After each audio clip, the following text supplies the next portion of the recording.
Allez, bonjour à tous et à tous. Alors, dans cette petite vidéo, plutôt, je ne sais pas, dans cette moyenne vidéo, nous allons apprendre comment créer donc un blog de podcast. Alors, qu'est-ce que c'est un blog de podcast? En fait, c'est simplement un blog où vous allez proposer donc un abonnement mensuel. En général, c'est mensuel. Surtout, on dit souvent pour les particuliers, c'est mieux mensuellement, mais je préfère payer mensuellement. Et pour les sociétés, si vous visez tout ce qui est société, PME et grosses sociétés même, là c'est mieux mensuellement souvent ou bien proposer une option paiement mensuel, annuellement plutôt, qu'est-ce que je raconte. Donc paiement annuel, vu que souvent les sociétés préfèrent payer annuellement pour la simple et bonne raison que point de vue comptable, etc. C'est plus simple pour eux d'avoir une seule dépense par an que 12 par an. Donc, si vous visez plus toutes les sociétés, etc., c'est mieux de proposer ou bien simplement une option, ou bien paiement annuel, ou bien dans la plupart des cas, à mon avis, ce sera pour vous, certainement, sauf si vous visez vraiment les sociétés, c'est mensuellement. Donc, alors, qu'est-ce que cet abonnement va consister en? Donc, en fait, l'abonnement va consister à proposer des podcasts. Donc des podcasts sont des audios en fait. Par contre aussi une petite astuce, je vous conseille pas de mettre sur votre site le mot podcast, vu que souvent les personnes assignent ça à du gratuit ou à du pas cher, pas très bonne qualité. Donc c'est mieux de modifier le nom, donc modifier le nom et de dire par exemple audio ou même formation, hein. Vous ne devez pas préciser le format. Il faut surtout, on dit souvent que voilà, il ne faut pas préciser le format. Préciser le format, c'est pas une très bonne idée. Donc c'est mieux de dire simplement audio, non, simplement formation ou cours ou bien système pour apprendre, etc.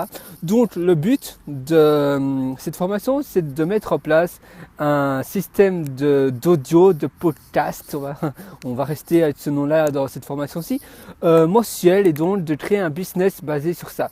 Donc ça vise surtout tous les professionnels, etc., les personnes qui font du consulting dans les sociétés, etc., de proposer donc une plateforme en ligne, et donc par exemple toutes les semaines par exemple, ou bien tous les mois, mais toutes les semaines c'est pas mal, ou toutes les 2 semaines, proposer une nouvelle formation ou bien un nouveau audio qui se complète.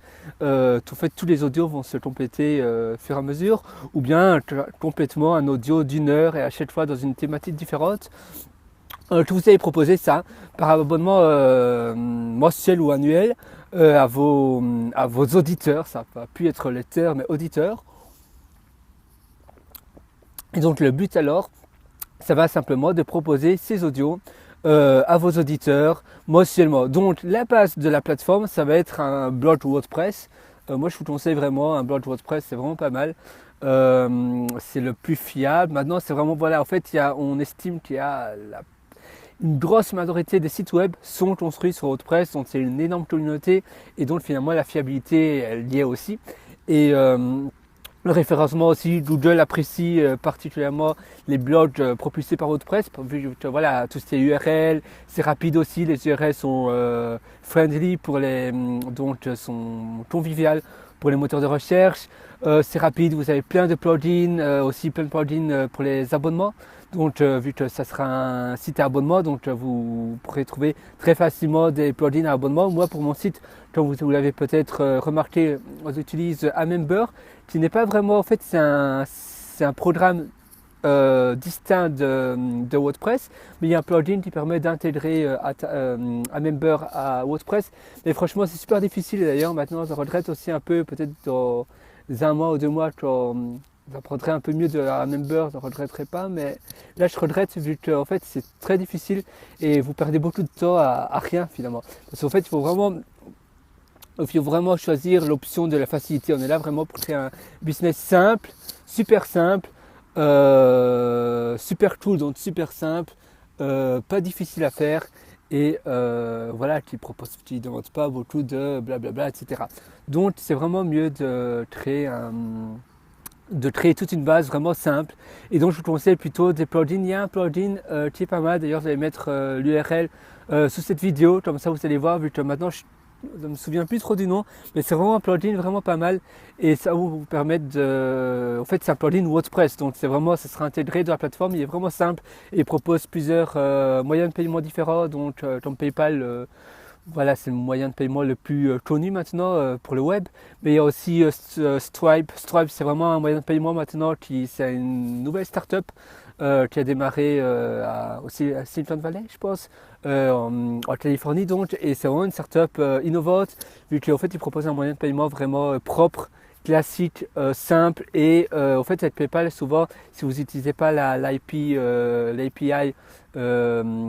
professionnel, en fait, quand vous mettez un bouton de paiement sur PayPal, vous allez aller sur le site de PayPal et donc vos visiteurs quitteront votre site et après devront retourner sur votre site. Vous voyez, pour payer, vous devez aller sur le site PayPal. Et Stripe, en fait, le moyen de paiement est intégré dans votre site. Donc les visiteurs vont rester sur votre site, ils ne vont pas devoir aller sur le site de Stripe, vu que c'est un plugin qui s'intègre en fait. C'est super. Et donc Stripe, le nom c'est S-T-R-I-P-E. Comme Stripe en fait. Et c'est tout simple. Et donc voilà, donc ça c'est vraiment WordPress, plugin de membership WordPress. Un member, c'est vraiment, je vous déconseille vraiment, sauf si vous êtes vraiment un pro d'un member, que vous l'avez déjà utilisé, etc. Et que vous connaissez comment ça fonctionne vraiment super bien. Mais sinon, vous allez vraiment perdre un temps dingue pour rien. Donc voilà, je vous conseille vraiment de faire ça. Alors maintenant, ça va être le thème, la thématique de votre commerce, de votre business.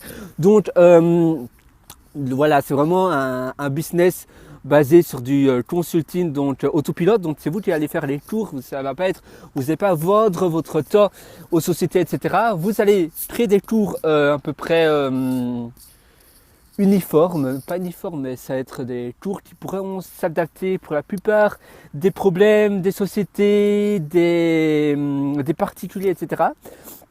Et donc, vous allez créer, donc, par exemple, une heure par semaine, vous allez créer votre tour.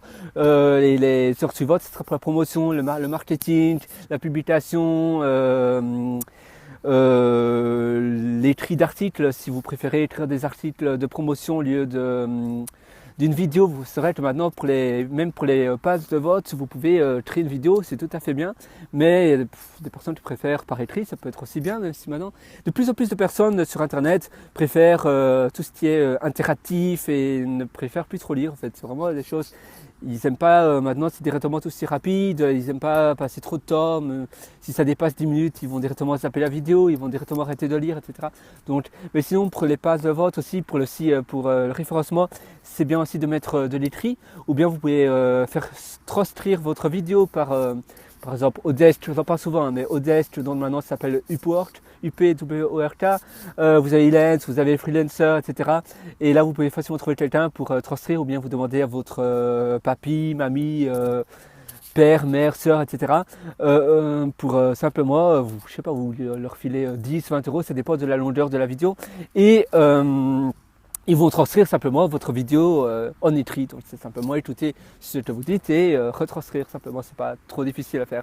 Il faut vraiment, c'est vrai que c'est bien aussi de cibler quelqu'un qui a une bonne orthographe, mettons. Si vous allez sur Odesk, etc., il faut quand même que vous testez un peu la personne si elle fait pas de faute. Hein. Je sais pas, une fois j'avais employé comme ça quelqu'un, employé, je sais pas si on peut appeler ça employé, hein, c'est via Odesk, via Freelance, etc., via ces sites de sous-traitance. Donc c'était quelqu'un du Sénégal ou bien de Madagascar et c'était rempli de fautes d'orthographe. Donc il faut vraiment faire attention pour les fautes d'orthographe. Voilà, il faut quand même passer un petit test. C'est mieux alors de prendre un français, un belge ou bien un suisse ou même un canadien. Mais voilà. Donc ça c'est pas mal. Ou bien voilà, c'est vrai que le plus fiable c'est de demander à un proche ou une proche. Et donc pour la suite, donc c'est simplement ça c'est pour la page de vote. Pour la suite, donc c'est vraiment en fait une page de vote, ça va simplement servir à vendre chaque semaine, si vous publiez chaque semaine une formation, un podcast. Nous le but c'est un audio, hein, c'est pas une vidéo. Parce que voilà, c'est simple, vous pouvez faire ça même dans le train. Maintenant avec il y a des micros qui justement effacent, même avec l'iPhone, il y a des micros qui effacent le son extérieur. Donc ça capte aussi le son extérieur et donc ça va supprimer tout le son qui passe pas où vous parlez, mais de l'autre côté. Et comme ça, on va seulement vous entendre vous. Donc vous pouvez même faire ça dans le métro, si vous êtes à l'aise dans le métro, évidemment. Il y a plein de personnes qui téléphonent, donc pourquoi pas faire une formation, c'est la même chose que téléphoner, donc n'importe où, hein, dans l'avion, si vous prenez souvent l'avion, dans le train, etc. Donc finalement, l'audio c'est plus simple parce que voilà, vous pouvez laisser votre iPhone dans votre poche, vous ne devez pas faire comme moi, sortir et montrer à tout le monde, ah, regardez, j'ai un iPhone. Donc voilà, et d'ailleurs ici tout le monde me regarde, non je suis drôle. Et donc voilà, donc ça c'est vraiment bien. Alors oui, donc vous pouvez chaque fois faire une passe de vote pour chaque nouvelle formation, ou bien simplement vous faites un bête article et vous mettez simplement blablabla. Ça dépend en fait si vos visiteurs sont des visiteurs froids, donc des visiteurs qui ne vous connaissent pas encore. Donc là c'est mieux de vraiment faire un beau truc promo, etc.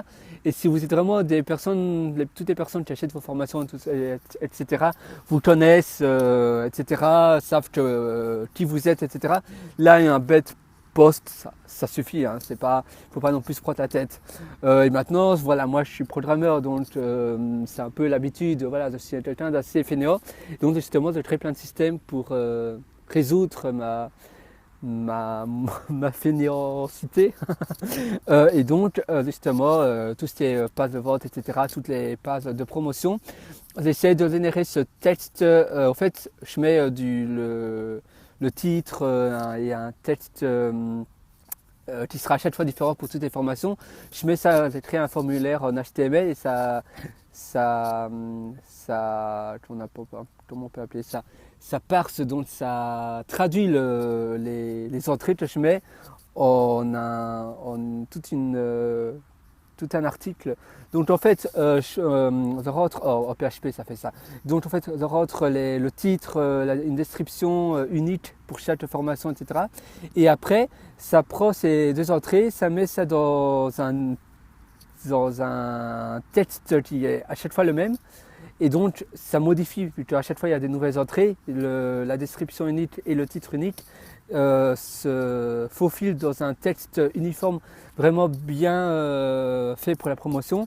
Et après, comme ça, il n'y a rien d'autre à faire. Il y a un beau gros truc de passe de vente. Évidemment, il y a du contenu un peu dupliqué, donc pour Google, etc., c'est pas super.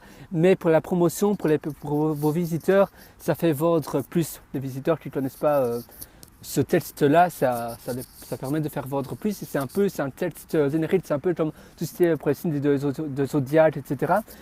Souvent, c'est un texte qu'on prend et qui nous touche parce que c'est vraiment un truc. En fait, c'est pas, ils écrivent ça d'un point de vue générique, donc c'est pour faire convaincre n'importe qui. Finalement, c'est pas vous, c'est pas vous êtes du signe, je ne sais pas, du signe Scorpion ou Taureau, etc. Non, c'est simplement parce qu'en fait, ils s'écrivent d'une manière que finalement ça touche et on dit bah oui, ça me correspond parce que c'est un truc vraiment générique, mais la façon dont c'est écrit, c'est comme si la personne parlait vraiment à la personne en face d'elle. Donc c'est vraiment un truc qui est vraiment personnel. Et donc ici c'est exactement la même chose. Vous écrivez un truc vraiment personnel, comme si vous l'écrivez à un ami. D'ailleurs souvent on dit, quand on écrit une page de vote, quand on fait une vidéo, une formation, etc. Il faut, dans sa tête, il faut s'imaginer que vous avez votre élève devant vous. Donc mettons mon élève c'est Tom ou mon élève c'est Eva. Et je parle vraiment à Eva. Donc Eva, maintenant tu dois faire ça.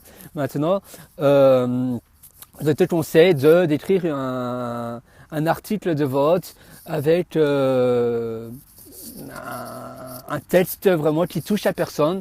Et donc Eva, franchement, tu devrais... Voilà, c'est vraiment ça en fait. Vous devez vraiment parler à une personne et faire comme si vous parlez vraiment à la personne. Ça c'est vraiment un truc de dingue. On ne s'imagine pas que ça fonctionne comme ça, mais vraiment, on voit vraiment la différence aussi. Tout le monde se dit, d'ailleurs moi souvent, je n'aime pas autant la réponse d'ailleurs, et vu que la plupart des blogueurs français ne le font pas, je ne sais pas si c'est une bonne idée de copier.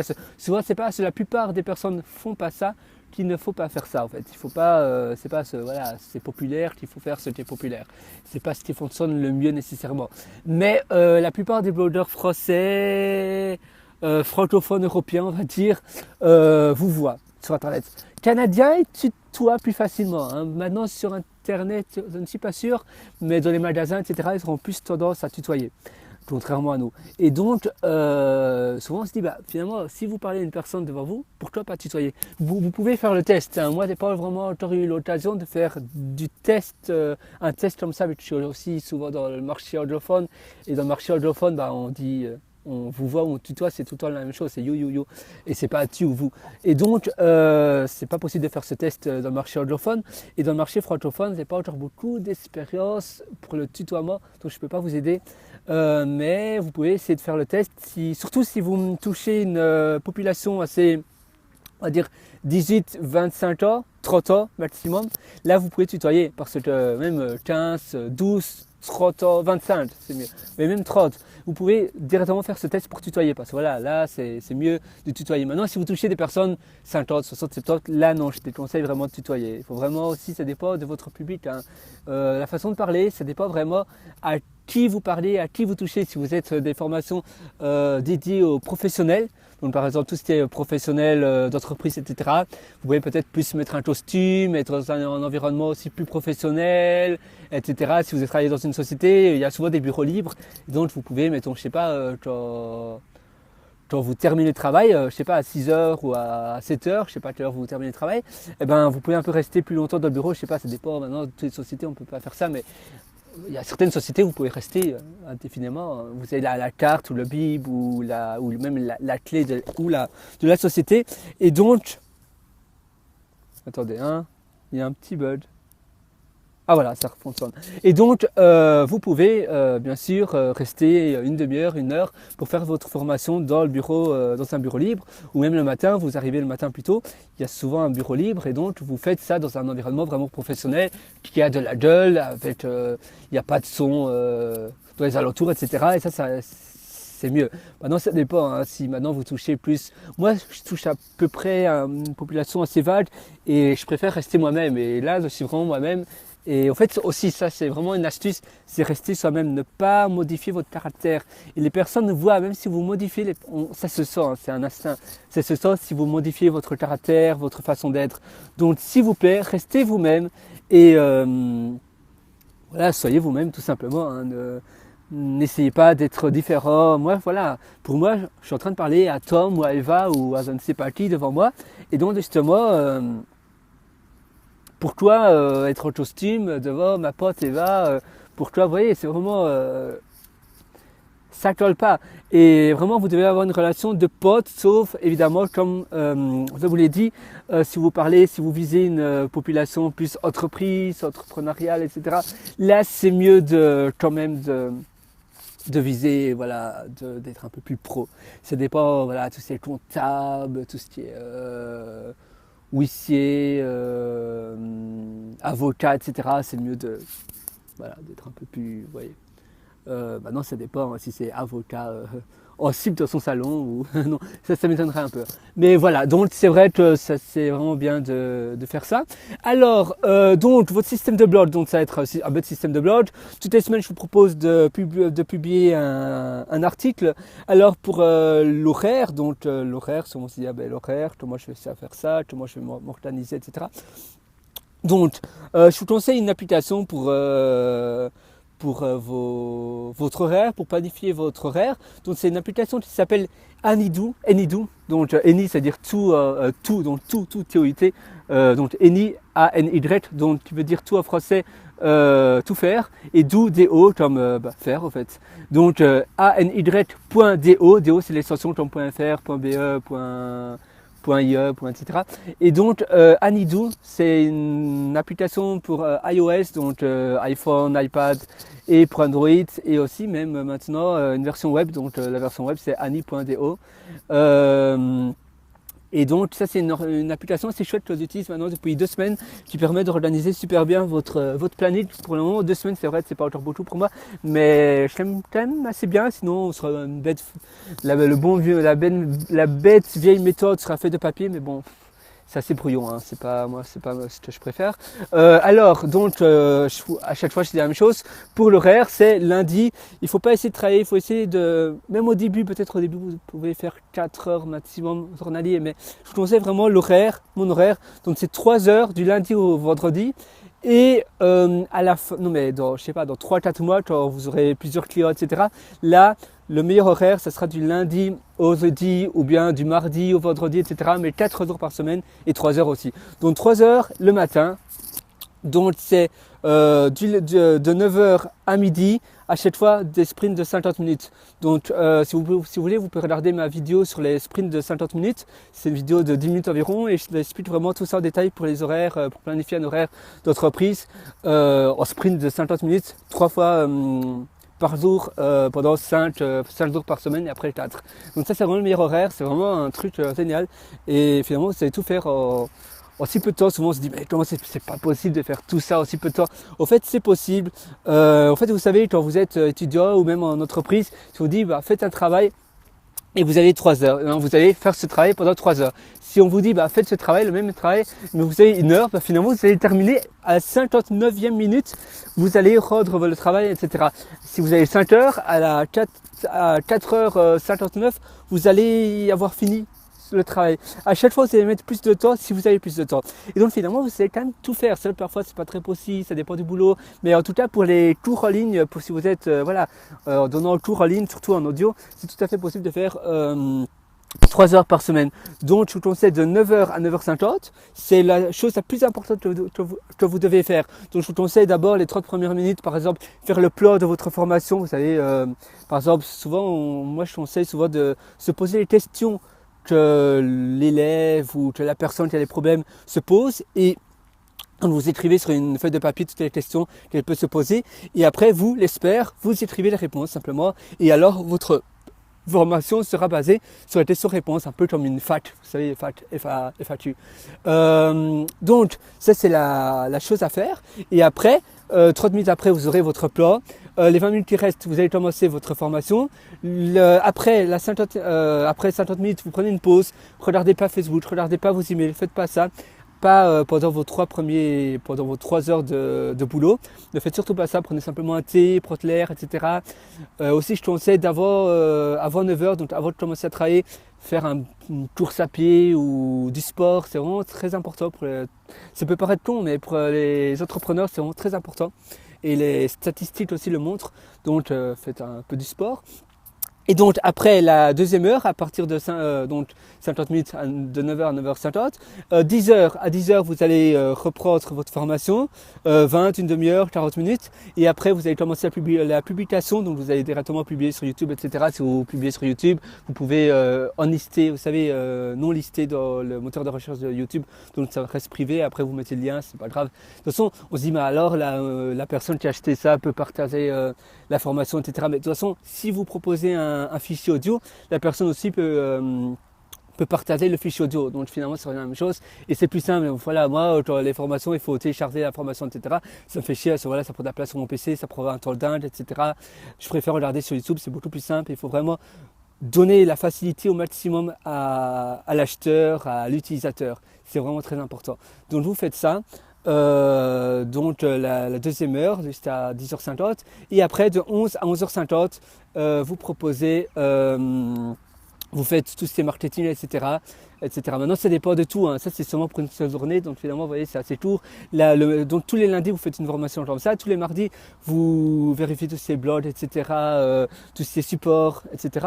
Tous les mercredis, vous faites autre chose. Et à chaque fois, ça va être récurrent. Donc, tous les lundis, vous allez faire la même chose. Tous les mardis, vous allez faire la même chose. Tous les mercredis, vous allez faire la même chose. Et finalement, ça va devenir un automatisme dans votre cerveau. Donc, vous pouvez faire une liste sur votre papier. Et donc, tu vas dire tous les lundis, je fais ça. Tous les mardis, je fais ça. Tous les mercredis, je fais ça. Et etc. Et comme ça, vous allez exactement savoir quoi faire, quoi, etc. Et donc ça, c'est vraiment bien. Donc ça, c'est vraiment la liste de tâches. Donc, je vous conseille en tout cas de faire ça. Qu'est-ce qu'il y a d'autre à dire? Donc ça, c'est le planning pour votre travail. Les blogs, planning, etc. Publication. Il commence à faire tard, donc là je vais vous laisser bientôt. Je vais refaire une vidéo s'il y a encore autre chose à dire. Je ne vois plus trop à dire. C'est vraiment, voilà, mon but de la formation ici, c'est de faire une formation assez classique, basique, avec toutes les bases en fait qu'il faut savoir. Après, on peut aller un peu plus en détail. Ça dépend évidemment. Ici, c'est assez générique. Hein. Si vous, je sais pas, si vous apprenez le yoga, si vous apprenez le tai chi, si vous apprenez la méditation, si vous apprenez la programmation, à chaque fois, ça va être différent. Hein. D'ailleurs, tout ce qui est informatique, c'est difficile de faire ça en audio. Il faut souvent montrer. Mais donc voilà. Ici, c'est vraiment une formation basique. Le but, c'est vraiment être simple, rapide et efficace. S'il a encore autre chose à vous dire, je vais essayer d'enregistrer notre vidéo. Mais en tout cas, ça c'est vraiment les bases à savoir. Et en tout cas, je vous souhaite en tout cas toutes les choses que votre business mérite et que vous méritez. Et on se revoit directement dans une prochaine vidéo. Je vous souhaite une bonne soirée ou une bonne matinée ou une bonne après-midi. Ça dépend à quelle heure il est que vous regardez cette vidéo. Et on se revoit très bientôt. Salut, ciao, bye bye.